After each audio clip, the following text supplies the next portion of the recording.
with this aircraft, there are 6 emergency exits.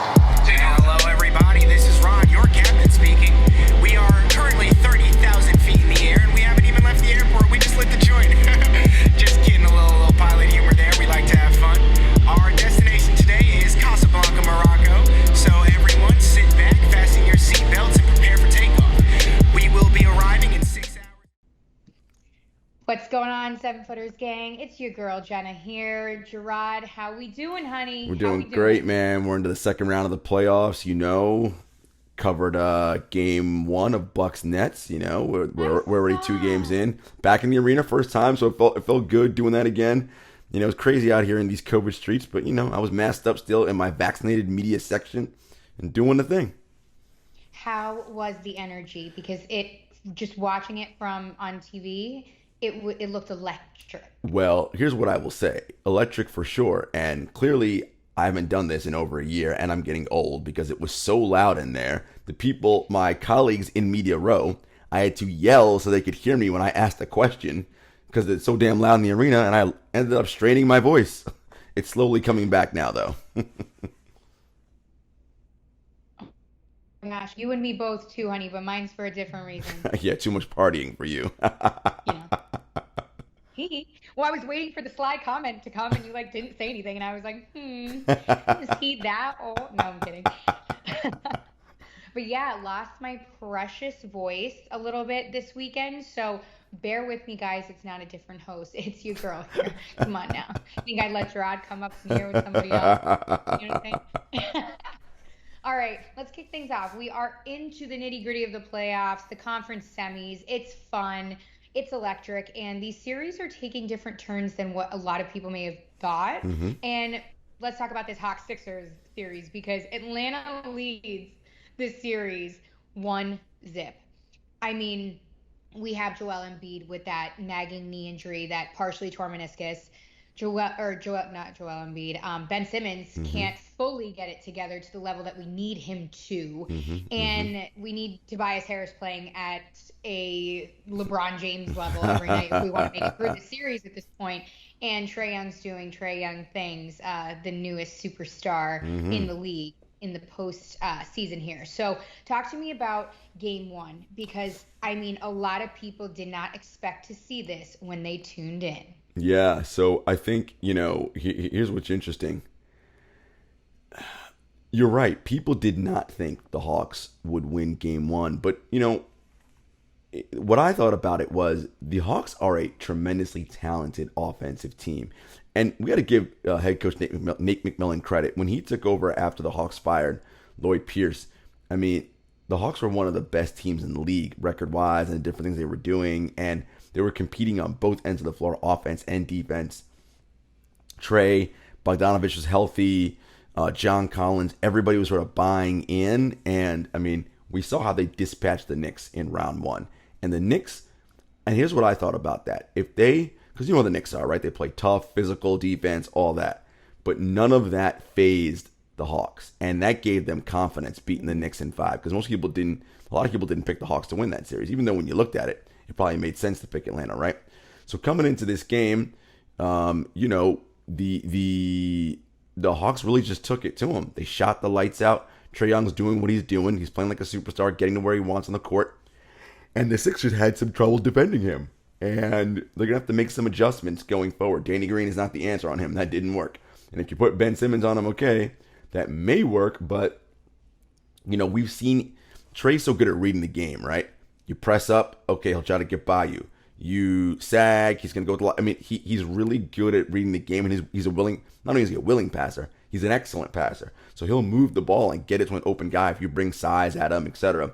I think, look, it should be a good series. I think the Sixers defense is a different level than the Knicks. Still excellent, but which is excellent, the Knicks defense. But I think the Sixers can do some stuff. What concerns me for them is offensively, can they score enough points and be Joel Embiid's partial tear his meniscus, right? That promotes knee stability. I'm just concerned about that. So going into game 2, what adjustments can they make, and who is this on, though, per se? we have Joel Embiid injury prone. Now it's the second knee, so this isn't looking great. And is it on Ben Simmons to step up at this point? I mean, how many times are we saying this? Yeah, so Ben, I mean, look, we know Ben's liabilities on the offensive end, right? And when your lead ball handler does not want to create contact because the free throw line doesn't shoot, that creates problems. However, if he can amp up his defense and Philly can get out in transition, that's where Ben is devastating, right? Attacking the rim, finding Seth Curry and different guys flaring out for three, so that could work. The other part is, look, I think Atlanta is not afraid. Winning game one was big for them. They have all the confidence in the world right now. They're playing with house money, right? The Sixers are supposed to be in the conference, supposed to advance past the series and go to the conference finals. So the pressure's on them, and it's their move to make adjustment wise. Taking Danny Green off of Trey, maybe putting Ben on him and seeing if that size of Ben is 6'10", if that'll really limit Trae Young, who's a small guy, right? The other thing too, and Atlanta's a young team, so they're learning. And this is something they did in the Knicks series as well. When Atlanta gets out to big leads, Trey, and because he's the leader of the team, they tend to get lackadaisical and cavalier, start jacking 40-foot shots and thinking the game is over. It's like, my dude, this is the playoffs, man. You saw what the Sixers did. They just amped up full court press and got themselves back into a game. They were down by 20, right? So I think they'll learn from that, and they'll know it's not over until 0-0 on the board. You literally have to, and it's the playoffs, man, you have to literally stomp your opponent out if you want to win. And this idea of, it's not the regular season when you're up 20 and most teams drop the rope. No, man, teams compete all the way. So the Hawks did that a couple times against the Knicks. It didn't cost them. It almost cost them in game one against Philly. I think they'll be better going forward. Nate definitely talked to them about that. Let's hope so. It's going to be an interesting series. And now, just seeing game one, it's foreshadowing for me that this might be an extremely close series. Yeah. Do you think, what's a prediction here for this one? You know, if you can make one from what you've seen. Look, the Embiid thing worries me. So I'm concerned about that. I expect Philly to come out with a much better game tonight and have them win tonight, the night we're recording this. But this, I think it can go six games, man. I really do. I'm going to give the edge to the Sixers right now. But if Embiid misses time, I'd be nervous if I was a Sixers fan. Yeah, same here. I think the Sixers are going to take game two, but if they don't win game two... Oh, yeah. Now it's look out. Yeah, that's going to be a problem. All right, let's move on here to a series that we haven't seen yet, but it's going to be good unless the Clippers can't... Unless the Clippers clip? Handle it. Unless the Clippers clip, pretty much. So, Clippers Jazz hasn't happened yet, but this is an interesting one because, let me tee this up. Conley's out for game one because of that hamstring that he suffered in the last series with the Grizzlies in game 5.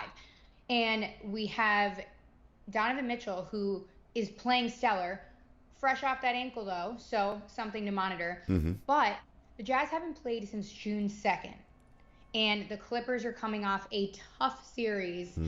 And that's a problem because are they going to be gassed? Do they have enough time to turn it around? Talk to me about this next series. I mean, this should be great, right? Utah was the best team in the regular season all season long, right? Number 1 in adjusted net rating, top 5 in both offense and defense. I mean, they're a sound team. Yes, Rudy Gobert and Donovan Mitchell are stars. But everyone's got jokes about them, right? They got picked last at the All-Star game, like all that stuff, whatever, right? But they beat you by being disciplined on both sides of the ball, right? And Donovan Mitchell can get nuclear, as we've seen, and rescue them if for some reason you gum up or muddy up what they want to execute offense-wise. The Clippers, as you mentioned, that series against the Mavericks was tough, 7 games. It just ended on Sunday, so they're definitely emotionally spent from that. Then they got to turn this around quickly, right? 48 hours later, come back and play a Utah Jazz team, which has been off for about 6 days. The whole rest versus rust thing, right? It's like, okay, the Jazz been off for a week. They're rusty maybe. Clippers still have that intensity bubbling over from Game 7. I don't think they'll get blown out in this game. What I'm interested to see here is the matchups, right? How is LA going to deploy Kawhi and Paul George? And how are the wings on Utah going to match up with them, right? That's number 1. Number 2 is Ty Lue and the Clippers, are they going to employ their small ball lineup as they did against the Mavericks? and force them to have Rudy Gobert come out and defend outside on the perimeter, because we know that is Rudy being inside at the paint and protecting the rim. That is the center of the Jazz defense and what makes them go. Well, if you have to pull him out away from the basket, and he's got to guard, small shifty guys in space, that neutralizes some of what he does, gives you rim attacks, right? And might make things a little bit difficult. So this will be an interesting chess match to see between Quinn Snyder and Ty Lue. I'm excited. I think game one will be tight, and I think the Clippers found something. I really do. I just, I think they found something. You mean like a robot in Kawhi Leonard? Well, listen, Kawhi, I mean, his true shooting percentage is like 70-something%. It's like, he's ridiculous. This is not, it's not on layups. I mean, dude is shooting threes and mid-rangers, right? Like, and he's shooting 70% true shooting. So this is out of control. But I do think that 7-game series win galvanized them a bit and helped them get over the hump a little bit. This is a big series for them, big test. I think it goes 6 or 7. I think game one's tight. I like the Jazz in game one just because they got a little bit fresher legs. But, I think this is a long series. And right now I'm going to say I'm leaning Clippers, although I don't feel 100% confident about that.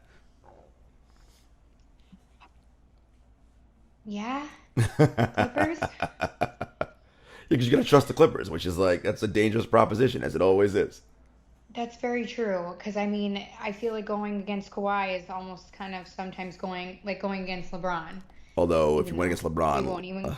We agreed we weren't going to do this. I did my mascara. We're not talking about it. It's fine. It's fine. It's fine. I ate a whole box of Wheaties. It's all right. I'll take the Jazz in this one just because I feel like I never take the Jazz. Right. And the Dwayne Wade effect, as I continue to preach. This is also I have to stay on that side. This is also a big series for the Jazz because, a lot of the sort of, NBA fandom on Twitter and whatever, they're like the Jazz are paper champs, right? They're just regular season champs. We'll see. Playoffs are different. Let's see if they show up in the playoffs. Now, the Jazz looked great in round one against Memphis, but Memphis was an 8 seed. So, I mean, they should have taken care of them pretty handily. It will be interesting to see, because I'm catching whatever you had, getting my own voice issue. It'll be interesting to see how now where they step up in a level of competition, how the Jazz handle that. So I'll be watching this closely. You and me both, but yeah, I'll take the Jazz. So this will be a good one for us to fight about. So that should be fun in future episodes to come. You know what's up. So let's move on here to another series that is so exciting. Mm-hmm. This is my favorite one. This is it. This is gonna be my favorite one. All right, Nuggets Suns, okay? Phoenix leads the series 1-0. They are on fire. Devin Booker's rolling up in vintage cars with gold rims. It's out of control, but it's amazing at the same time. But regardless of that, let's talk about game one right now, okay? Mm-hmm. Because the Suns stole it 122-105. It's a high-scoring game, big gap. Mm-hmm, mm-hmm. Especially for a team like the Nuggets, who just crowned their current MVP in Nikola Jokic, which was a no-brainer for the most part here. So they also didn't have Jamal Murray, which could have helped the score in game one. Mm-hmm. But talk to me about this matchup. What did you see in game one that may have surprised you from the Nuggets? What did they do wrong that made them let this game slip? Game one was exciting. I think, defensively down the stretch, they had some miscues. And I think, look, defense has not been the calling card of this team, but they're going to have to guard, right? And the difference for them is last round, Denver played Portland, who they're atrocious at defense. The Suns are an excellent defensive team. And so this is different. And as much as I love my man Nurk, DeAndre Ayton is a different kind of center, certainly more athletic. And, while, look, shouts to Nikola Jokic, well-deserved MVP, Ayton kind of played him to a draw in that first game. And if Jokic is not dominating the center matchup in this series, they will lose. Because there isn't enough in my opinion, enough on the rest of the Denver roster to supplement all that, considering the defense they're going against, right? I love Michael Porter Jr., but okay, so that's two, right? Like, when you got to depend on Austin Rivers and Frank Campazzo, not loving that, right? Monte Morris is a nice player. They need Will Barton and PJ Dozier back from injury. Who knows if and when those guys are coming back. The bench of Denver, it's not great. And I think, Mikal Bridges on the wing, Jay Crowder. Look, yes, granted, AD and LeBron were hobbled. We know that. But going against those guys and taking those guys down is only going to give Crowder, Bridges, Cam Johnson, all these guys, Cameron Payne, more confidence. They're confident right now. They're extremely confident bunch. Chris Paul's getting better. That shoulder's feeling better. Look, I said this, and I picked this a while ago. The Suns can go to the Western Conference Finals, and I'm just liking this matchup right now. I think Denver makes an adjustment or two in Game 2, looks to free up Michael Porter Jr. a bit, maybe have Jokic operate, be point center, bring the ball up, and initiate offense that way. See if they can get Ayton in foul trouble, pull him away from the basket a little bit, and then, of course, have those guys cut and really show off Jokic's passing. I think Aaron Gordon's going to have a big series for Denver. But I got to be honest, Jenna, I'm liking Phoenix in 6 in this series. I really do like the Suns a lot. Interesting. Okay. I am going to say this series is going to go 7, but I'm going to take Phoenix, of course. But I think that Denver is a bunch of fighters, and I think they're going to push it to 7. Well, they certainly better, as head coach Michael Malone called them soft after Game 1. Called him soft. I mean, and he likes to be called Michael, so maybe somebody called him Mike on the bench, and he got pissed. I mean, hey. My girl Cassidy Hubbard. I know. I was like, really, dude? Who cares? No, just call him Mike. Like, who cares? Like, stop being stupid. You have literally like 1 minute for this right. interview, and this is what we're doing.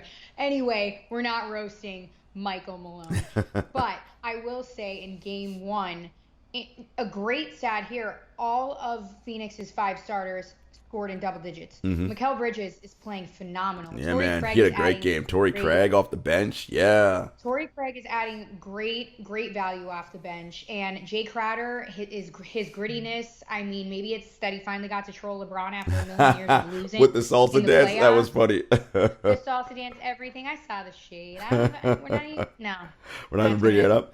I will say this. Jokic, again, deserving MVP.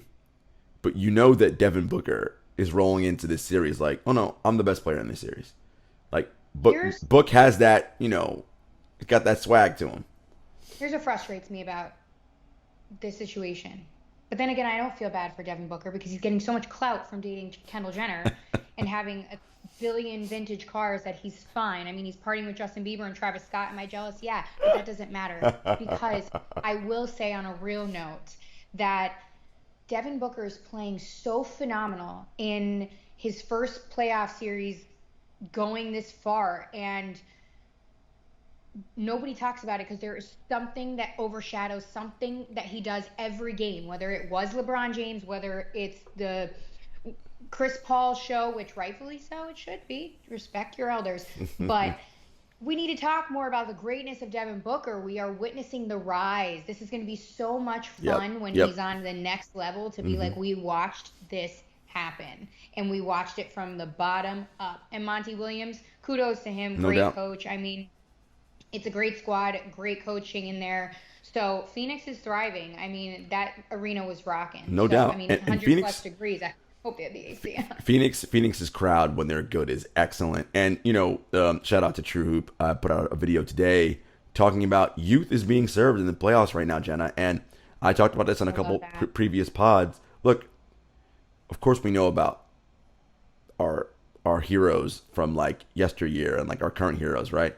Your LeBron James, your Steph Curry's, Kevin Durant, James Harden, like all these over 30 plus guys, right? Like, I get it. But these young guys, they got next, right? Like, and some of them might have now, right? They're showing out, and they are really, it's sports is this thing where we have like nostalgia tied to it, right? And the problem is that when our heroes get older, it isn't even so much about them as much as the reaction we have is about us, because when our heroes are no longer heroes, that means we're getting old, right? And it means, oh, it's a different side of things, right? And it's the nature of sports, right? Our heroes of yesterday cannot be the heroes forever. Like, it ends for everyone, for all of them, right? Michael Jordan hasn't dribbled a basketball in over 20 years, like, NBA game. Like, it happens.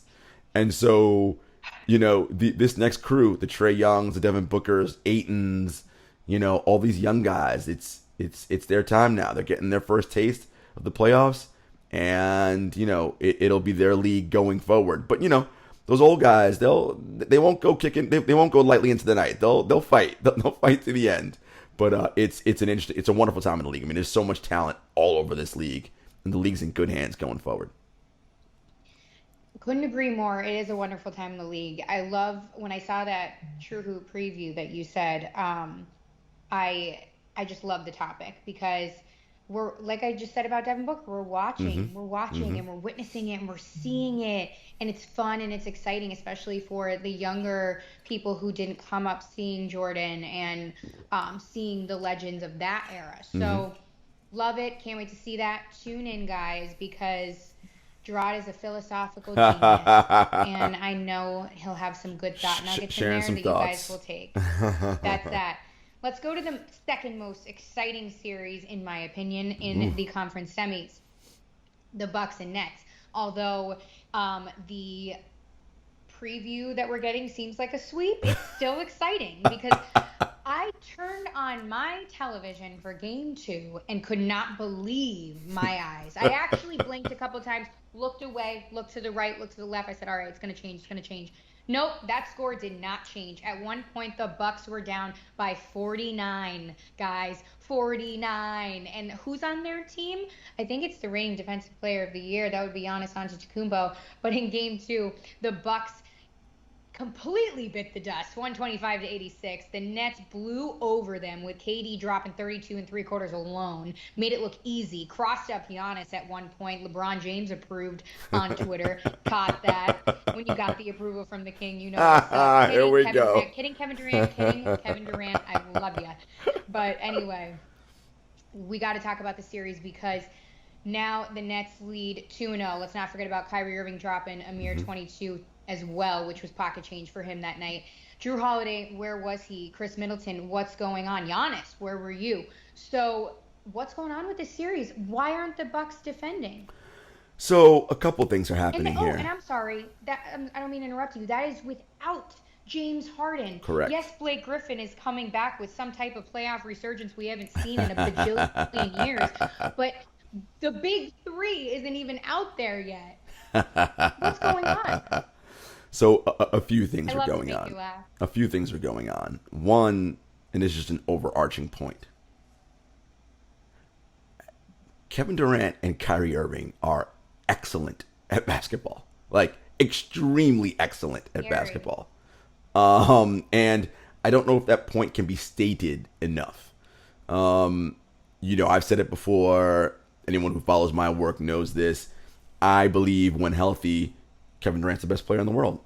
I just believe that. And you can argue He's the best active player in the world right now. You can argue LeBron, whatever. I think when they're both healthy, they're a lot more even than people would like to give Durant credit for. And Feel free to change.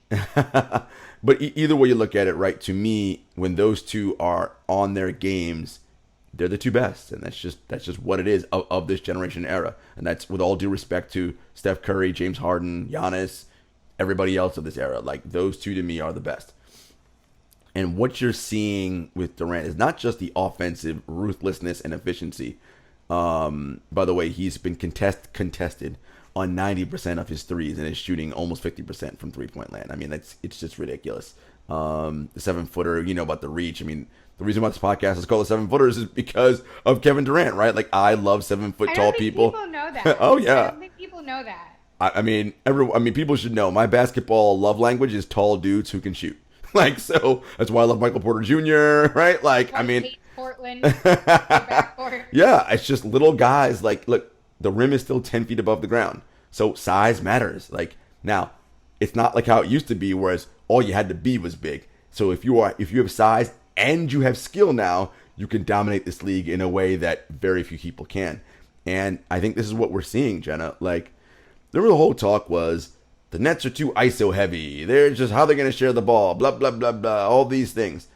As if Kevin Durant, Kyrie Irving, and James Harden don't have extremely high basketball IQs and don't know how to play the game, like, and do whatever, manipulate the defense to their will.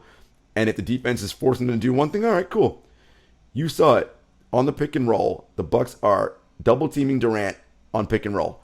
It's like, I'm not going to just jack it over these people. Cool. I see where the double's coming from. Pass to the open guy in the middle of the floor. Now the Bucks are in scramble mode. Ball goes to Kyrie. Kyrie doesn't shoot it right away because he knows, I could shoot it right here. I am technically open. But if I move it one more time, the dude who catches it in the corner is going to be wide open. And that's often Joe Harris, right? Like, who's the league's best three-point shooter percentage-wise, right? So, it is a pick your poison. Those guys are playing at an excellent level, and the role players complement them. Sean Marks, GM of the Nets, got to give him credit. Bruce Brown, Nicholas Claxton, Tyler Johnson, Mike James, Blake Griffin. Like, and the thing about Griffin is, he's not the superstar athlete he once was, and not the star player he once was, but he's doing all of the little things, right? Yeah. Diving on the floor for loose balls, rebounding, boxing out, and it's all happening, right? These pieces all fit together. The areas where they're not, the Nets stars aren't doing it, those guys are filling in the gaps. And not to mention, the team has played with a variety of lineups all season because the big three have been in and out of the lineup. Well, guess what? All them role players, they've gotten all regular season to get used to the different ways in which they're going to be deployed come playoff time. And they're ready. And the Nets defense was their Achilles heel, right? We saw that all season long. Like, this team, we don't know. Man, they are. And it starts with Durant. Durant is locked in on that end, giving effort, jumping in, taking charges, blocking shots, switching. They don't need to be perfect. If they play like how they played these first two games against the Bucks, and their offense does what it does, you ain't beating this team. Like, you're just not. Like, they're too good. And conversely, on the Bucks side, the Nets have forced them into ISO ball, right? Chris Middleton, ISO. Giannis, ISO. That ain't the strength of their games, isolation ball. The Nuggets play when they get ball on the Nuggets, the Bucks play when they get ball movement, right? Stretching the defense out. But no, they're trying to hunt mismatches instead, and it's not working. And, it's exposing Bud's inflexibility, right? We talk about it all the time. And Giannis is miscast. He is not a wing creator in the vein of Kevin Durant, LeBron James. He's not that. Giving him the ball at the top of the key and saying, okay, Giannis, create. Not working, because you know what they're doing? They're backing up and saying, go ahead, buddy, shoot that. Because we know, even if you make it, we'll live with that. We know you're not good at making those shots. And that's getting into his head. He's driving into the rim. He's 2 of 10 from the free throw line, Jenna. So now he's like worried about getting contact and going to the line because he's not making free throws. Listen, we always say the playoffs are a different game, right? In the playoffs, your weaknesses get exposed and put on Front Street with like ultraviolet light shine on it because we know this is how we can stop you. We don't have time for that in the regular season, right? Playing too many games, don't got time to focus on one thing. It's one team. We are locked in. The Nets game plan is clearly let Giannis shoot jumpers, give him a late contest, don't let him drive. And so far it is working. And it'll be interesting to see what adjustments the Bucks make. They're not shooting it well from three, which we don't expect that to continue, but it's been 2 games now. And the interesting thing about the playoffs, Jenna, is I talk about this all the time. You shoot 45%, let's say, for the season from 3. That's excellent. That could lead the league. You're going to have a stretch somewhere in there, 4 or 5 games, where you probably shoot, in the low 30s, just because it happens, right? Well, the playoffs are a bunch of those sort of like mini stretches. And if you have a bad stretch for 4 games in the playoffs, well, that might be enough to sink you when you're going home. You know what I mean? So the playoffs is this weird thing where it's a small sample size, but the games are so important. So it really is this interesting dynamic. But yeah, the Bucks got some soul searching to do. Down 2-0, they're hearing all the chatter about, this is what the Bucks do. They lose to inferior, when teams step up and they expose all the weaknesses and Bud doesn't adjust and blah, blah, blah. But they got Drew out. They're hearing it. So how do they respond to that will be interesting. It will be. Really quick on that shooting note, because their terrible three-point shooting is staggering. They went 6 for 30 in the first game, in game 1. In game 2, a little bit better, but 8 for 27. Still not good. PJ Tucker had 2 points in 22 minutes. Yep. So that can't happen. And PJ Tucker, out of all people, knows the postseason. So I don't know if this is just losing his footing or what it is with him, but if he's going to continue to start, so we need to see what's going on there. And I mentioned this before we started recording, but when is it going to come to the point where we question coach? Oh, I mean, it's now. If the Bucks lose this series, Bud is gone. Fact. That's it. Yeah. Out. Where's Jason Kidd? Oh, wait. He was there. Well, I don't know that Jason Kidd's the answer, but no, it again. At this point, he might be. Again, it is on the coaching staff to put the Bucks in better positions, right? Put the Bucks players in better positions to succeed. Again, Giannis is a wing initiator and wing. No, Giannis is closer to Shaq than he is. Let him dominate. The Nets are small up front. Let him dominate inside, right? Like that's where he's best at. Creating from the top of the key, the Nets will take that all day, every day. Yes, that works in the regular season. It does not work in the postseason, right? Like, it doesn't. And Blake's doing listen, I was like, Blake, defense, whatever. Blake is doing a good job contesting. And again, I always say this about superstars, right? You're never going to truly stop superstars, but just make them inefficient and make them do things they don't want to do, right? Easier said than done. Make them uncomfortable. Blake is doing that right now. Giannis is questioning himself, second guessing. Do I drive to the rim? Middleton as your number 2 guy, and the loss of Dante DiVincenzo hurts them because it's forcing the Bucks to have a player one-up play more minutes than they normally would, and it's hurting his bench rotation, hurting Bud's bench rotations, right? It's interesting. The Bucks are gonna have to do something differently on defense, and just honestly, in Game 2, Jenna, it wasn't even scheme so much as they just lacked the intensity, right? The Nets came out and they were intense, and the Bucks just were not, for whatever reason, in those 2 games. They just weren't intense. We expect that to change when they go home and feed off their home crowd, but it is going to be very difficult to shut down this Nets offense. And especially the way they're playing right now with the way they're moving the ball, it's going to be. And if they continue again, they play defense like how they're playing, not to be all world, but just do what they're doing, stay connected on a string, let that defense travel. It's going to be tough, man. And it's interesting, too, because Game 3, of course, this is a must-win for the Bucks. For sure. But the other details out of this is we don't have Harden. I say we, like I'm on the staff. The Nets don't have Harden, okay? Still out with that hamstring, and there's no update on him, right? We still have Jeff Green out, who he's got that plantar strain in the left foot. Yeah. So they're doing this without those 2. However, if the Nets go out there and take Game 3, these guys, they could have a sweep coming, and then these guys could have a nice break before the next series. So the Nets could potentially get even more lethal with this if a sweep indeed happens. You're so right, Jenna. And so they play Game 2 on Monday night, right, of this week.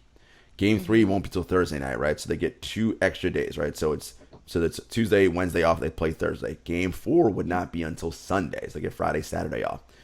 That would give James Harden a full week, right? So, but if they go up 3-0, what's the rush? No need to bring Harden back if you're up 3-0.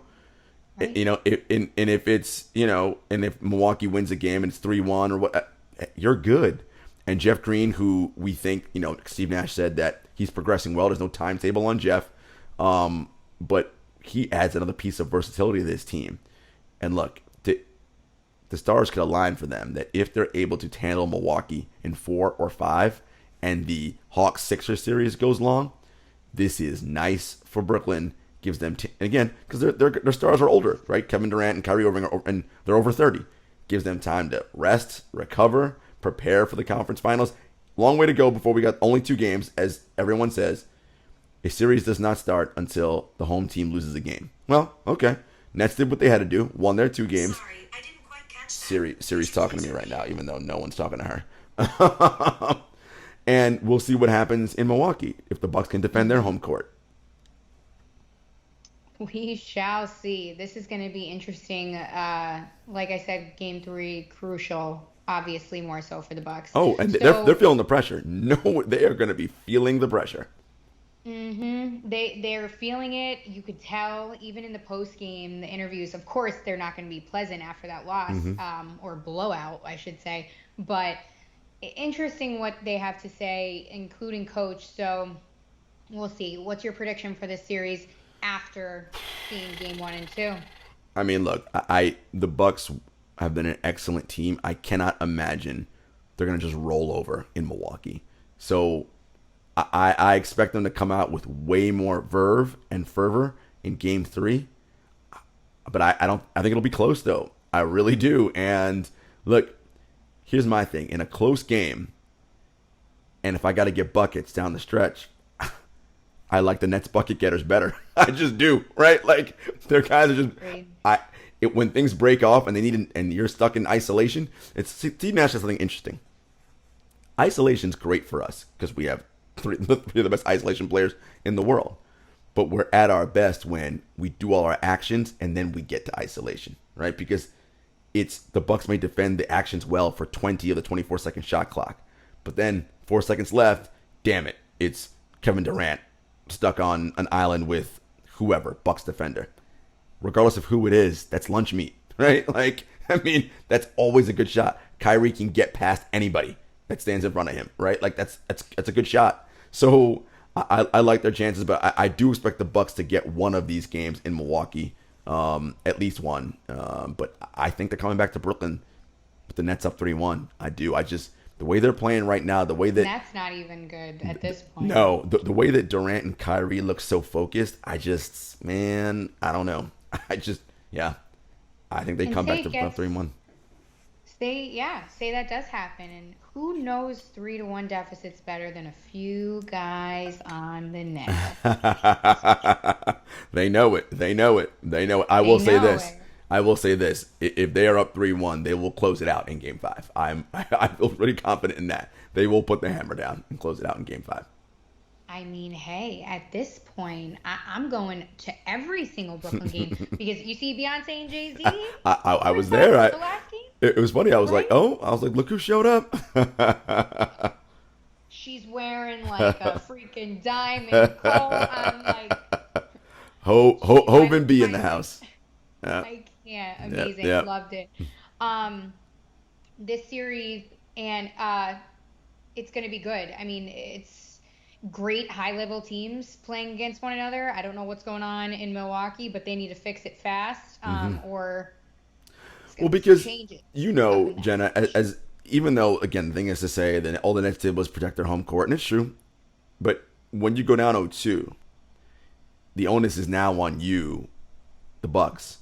You now have to win 4 of the next 5, right? Like, you have to beat this Brooklyn Nets juggernaut team 4 times out of the next 5 games.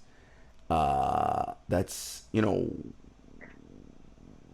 a lot, right? Like, that's a lot to ask. That's a lot. People think this best of 7 is long and that they have time, but right. The nitty-gritty starts from the minute Game 1 starts. That's it. And not to say this on a somber note, I say this in a respectful, not that I can't believe it, because I can, but that just to see it happen is amazing. I will say the 2-year anniversary of Kevin Durant's injury is coming up. And the way he's playing now, and again, I am not shocked, but it is incredible to see someone bounce back from the worst, most dreaded injury in basketball and sports alone to do this. I mean, really, hats off to him. Well, I'm sure you saw the game and you saw TNT's Jared Greenberg ask him, he's like, Kevin, did you ever? And he's like, is that even a real question? I mean, and it's so interesting because that's something that gets lost on these guys a lot, Jenna.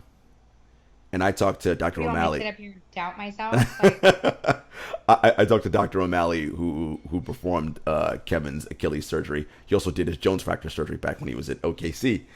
And Oh, that's interesting. yeah, and There you Dr. go. O'Malley told me, I mean, I did 70 minutes of work, right? Like the procedure, however long it took. The work, the rest of the 99%, the rest of it to get back to this level, that's all him, right? Like, That's interesting. The way you put yeah, that, you know? yeah, okay. I did the sure. I went in there, did the few whatever I had to do. Cool. My 70 minutes done. The 2 years of work to get back, that's him. He was the one, late nights, learning how to walk again, like shooting a million shots, and again to come back basically at the top of his powers again. Like that's phenomenal, and it's you know whatever. It's obvious. Like I'm a KD guy. KD's my guy. This man, in my estimation, and it's for a lot of reasons, right? Burner accounts, Twitter, all that other shit, whatever. We're talking strictly basketball. What is done on that hardwood floor. This is one of the all-time greats in the history of this game. Like all-timer. Like, I mean, and if they pull this off this year with what he's done, I mean, just the accolades, everything he's done. I mean, he is this again, and I just don't know that. I think the other noise around him with the Twitter stuff and all that detracts the way people think about him and who he is as a player. But this dude is a stone cold basketball killer. And you know that because whenever his peers, and ultimately that's what matters, right? It doesn't matter what people like me or idiots on Twitter say. It's what his peers say, right? And whenever the peers are asked, who are the best players in the league? It's only two names that get mentioned. And it's always those two back to back. LeBron, KD, LeBron. All right, those are the guys. And again, this is all due respect to Steph, James, everybody else. These two, to me, All around player. Yes, on both ends of the floor. These two, to me, they're just different, man. They're different. Mm-hmm. And you're not saying, and I feel like, again, this is an internet troll kind of thing, but people think when you say, okay, who's the best players in the league? Right. You say LeBron and KD. And then people come at you and it's like, oh, but what about Steph? You're talking shit on Steph. No, I'm not talking shit on Steph. Not at all. Steph is the greatest shooter in the league. No doubt. Yes. Not even close. The greatest all-around players in the league are LeBron and KD. Mm-hmm. So, again, that's another topic for another day. But, I mean, hey, sorry, just got a notification. I wanted to check. Embiid's going to start game 2. Embiid is starting, which to me, by the way, Jenna, that's like, you got a torn meniscus. How the hell are you starting basketball games? And, we didn't talk about it a lot in that series. Like, he looked fine on offense. Defensively, I didn't think he looked that great. And, I imagine if you keep playing on a torn meniscus, you can tear it more. I mean, it was a partial tear, and then maybe when he rang the bell with Triple H before game 1, it kind of, like, tore a little more. What is going on in Philly? Like, listen. The shows that they put on. Oh, yeah. Joel clearly is a D-Generation X fan, right? Loves his wrestling and is like, like Triple H? He is troll Embiid, right? I mean, he loves to troll. Like, and Joel does get it, right? This is entertainment at the end of the day. Like, yes, of course they want to win a championship, but he's also here to have fun. Before we wrap, let's talk about that quick story that is dominating these social media streets. I just tee it up for us, and I'll share my thoughts. Oh my goodness. Okay. I will tee this up because it was actually one of the last things I covered for the post today, so I'm well versed. So Jay Williams, ESPN's Jay Williams, goes on his own podcast, I think it was today. Mm-hmm. Yeah, today. And then goes on Get Up and says the same exact thing. So just remember that. He goes out and puts this out into the world twice. He says, let me tell you a little story really quick. I was at a party a couple years ago with Kevin Durant, and earlier that day, he said that he had gone on Get Up and said something along the lines of KD, his game is similar to Giannis's, and it would be almost as if they had a baby with AD. And then, because they had similar styles of play. He was trying to make that type of point, is what he said. So then a bunch of people picked it up online. KD finds it, comments on it, and literally has no chill. No surprise. And I'm paraphrasing, but says, like, Jay Williams can't speak for me. He's an effing liar or something with F and a liar. He's lying. He said he's lying about the story and that basically claims that this conversation had never happened. So then he goes on Twitter to explain himself a little bit more and he says, again, I'm paraphrasing, but he says these media people, they're doing this for the clout and this and that, blah, blah, blah. And just KD sticking up for himself, rightfully so. Because I mean, hey, if the story is not true, that's pretty not cool. Right. So then we have Stack, who comes out, All the Smoke, podcast host there, and he comes out and he's like, "Nah, you're not gonna make me speak on this. Like, here I have to go now and set this straight." He's too funny. He sticks up for Kevin Durant. Basically says, "I know Kevin. He would never say that."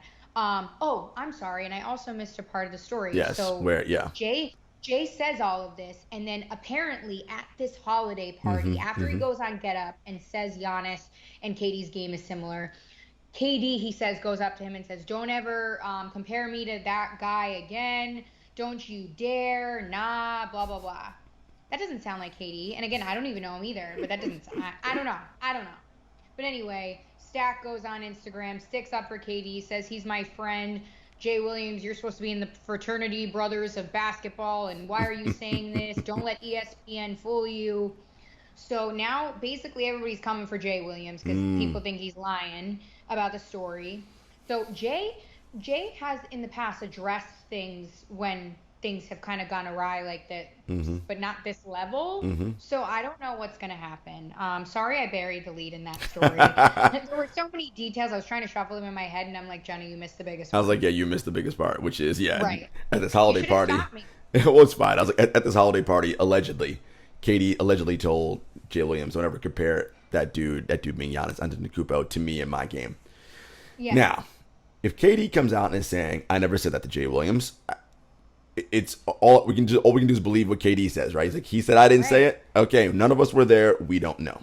There's a couple things at play here. One, this is the nature of 24-hour news cycle in sports and these embrace debate and these ridiculous shows. The whole goal here of ESPN and Get Up and Undisputed and First Things First and all these ridiculous shows is for, during the time they're on television, is for someone on the panel to say something crazy, that clip to get cut, put on social media so it goes viral and everybody goes crazy talking about it for 24 hours. That is the goal. So what ends up happening? Well, sometimes people embellish things, make up stories perhaps, and just say outlandish stuff to get a reaction. That is the goal. Okay. Now, I've been on enough post-game interviews. I've spoken to him in interview settings a few times, and there have been questions like this asked by other people and people by me to Kevin Durant about your legacy, how you view yourself in the game versus his player, and that he does not talk like that and does not entertain thoughts of that nature, right? Like, in an odd way, like, he sees himself as an artist and he is just trying to perfect the craft of playing basketball. Now, everyone does comparisons and looks at other people's box stats and whatever, but when he talks to us, that's never the response that we get, right? Okay. If he did in fact say that to Jay Williams, this is where the Stack part comes in. This is the NBA fraternity. This is the brotherhood. When these guys are together and they're away from people like us, reporters, they want to talk freely amongst their brethren and not have those stories be then brought out into a public setting, right? Yep. So I think the whole thing is fascinating. Whether or not he said it or not, whatever, it doesn't matter. I mean, look, through 2 games, Giannis may have 2 MVPs and a Defensive Player of the Year accolades. And by the way, rightfully so. I don't think there's anybody who watches basketball who would pick Giannis Antetokounmpo over Kevin Durant if they're drafting a team, right? Like, they just wouldn't. So, I know I wouldn't. So, right? Right? So, ultimately, at the end of the day, right, we know Kevin Durant is a better basketball player than Giannis. That's just a fact, right? Like, it just is what it is. He knows that. Right. I mean, and there could be a little bit of like, oh, I was out with my Achilles. All y'all were doing was talking about Giannis and comparing games. I will say, Kevin does not like when media people, and it's also lazy takes on the media's part. I remember the game against the Nuggets. So we're in the post-game Zoom session, and someone said, "Oh, okay, what do you think of Michael Porter's game?" People call him like a baby Kevin Durant. Like, he hates those comparisons. He's like, "Yo, let Michael Porter Jr. be his own player." Like, right. And the lazy comparison, of course, is they're both tall and can shoot. Like, but like that's about where their games start and end, and the similarities, right?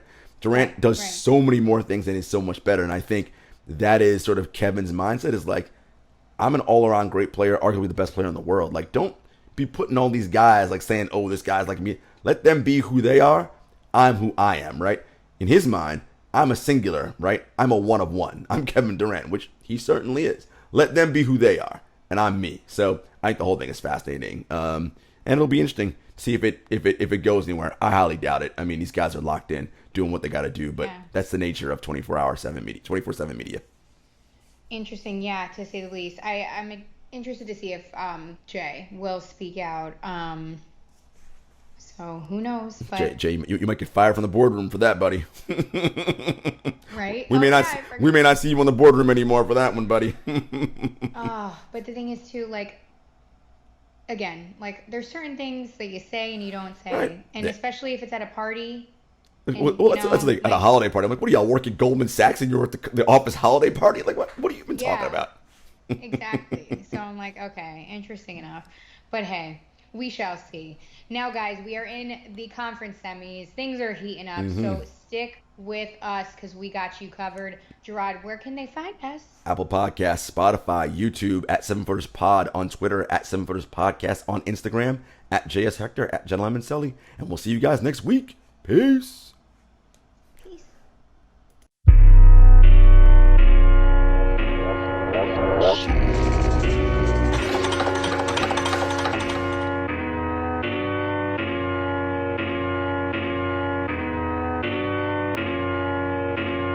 Spent a couple years out here with these raps, trying to have a plan that we made come true. Applied to some jobs, but I ain't hit back. I don't wanna trap, what some man gon' do? Chevy told me come